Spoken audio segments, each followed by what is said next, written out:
मगर परमेश्वर के वचन के अनुसार कौन है धन्य? Who is the blessed man? Hallelujah.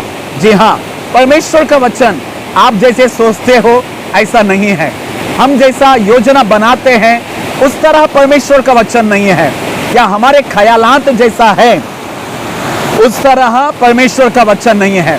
मगर परमेश्वर के वचन में कौन है धन्य? परमेश्वर के वचन में कौन है वो आशीषित इंसान? परमेश्वर के वचन में कौन है वो आत्मिक अमीर इंसान? आइए पढ़ेंगे। धन्य है वह जो इस भविष्यवाणी के वचन को, जी हाँ, इस भविष्यवाणी के वचन को मतलब पवित्र शास्त्र, बाइबल, परमेश्वर का वचन जो परमेश्वर ने अपने लहू बहाकर तेरे मेरे हाथों में दिया है।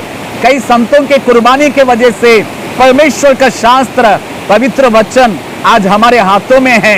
वो वचन, जी हाँ, वो वचन जो पढ़ता है, हालेलुया, प्रेज द लॉर्ड, जो परमेश्वर के वचन को जो पढ़ते हैं, परमेश्वर, those who read the word of God. ये बहुत बड़ी बात है।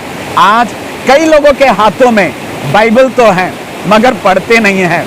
मेरे प्यारो, मैं उन लोगों के बारे में नहीं बोल रहा हूं जो लोगों को पढ़ना लिखना आता नहीं है, क्योंकि उनके बारे में भी आगे कुछ वचन जो लिखा गया है वो हम लोग मनन करने के लिए जा रहे हैं। मगर परमेश्वर का वचन जो पढ़ता है, हालेलुया, आप और मैं परमेश्वर के वचन को पढ़ने वाले रहना चाहिए। मेरे प्यारो, परमेश्वर का वचन सुबह, दोपहर, शाम को, दिन रात, भजन संगीता पहला अध्याय में लिखा गया है, दाऊद कहता है कि परमेश्वर के वचन को दिन रात जो मनन करते हैं, जो ध्यान करते हैं, परमेश्वर के वचन को दिन रात जो मनन और ध्यान करते हैं, वो जो है वो आशीषित है। हालेलुया। परमेश्वर के वचन जो पढ़ते हैं और उसको जो मनन करते हैं, आप जब बैठेंगे, जब उठेंगे, जब खड़े रहेंगे, जब ड्राइव करने के समय में, खाना खाने के समय में, हर हालातों में परमेश्वर के वचन को पढ़ना जरूरी है, बैठकर उसे मनन करना जरूरी है। आपको पता है, जब गाय बकरी जब घास खाता है खेत में, वो जल्दी जल्दी खा लेता है, मगर जब वो अकेला बैठा रहता है उसको बार बार चबाता है, और चबाने के वजह से उसके अंदर जो विटामिन है उसके लिए वो ताकत बनता है।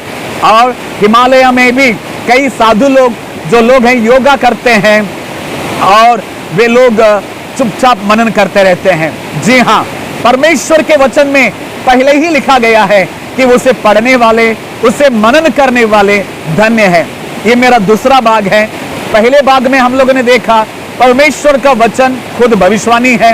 दूसरे भाग में हम लोग देख रहे हैं कि परमेश्वर का वचन को पढ़ना है और उसे मनन करना है। जब आप अकेले बैठते हैं, परमेश्वर के वचन को मनन करें। जब आप चलने के समय में परमेश्वर के वचन को ध्यान करें, पढ़िए। आपके मोबाइल में बाइबल है, लैपटॉप में बाइबल है, आईपैड में बाइबल है, उसे पढ़ते रहें। अकेले में परमेश्वर के वचन को ध्यान करते रहें। परमेश्वर की खूबसूरती, परमेश्वर का स्वरूपता, परमेश्वर के आशीषें, परमेश्वर का अभिषेक आपके और मेरे अंदर लगातार आता रहेगा।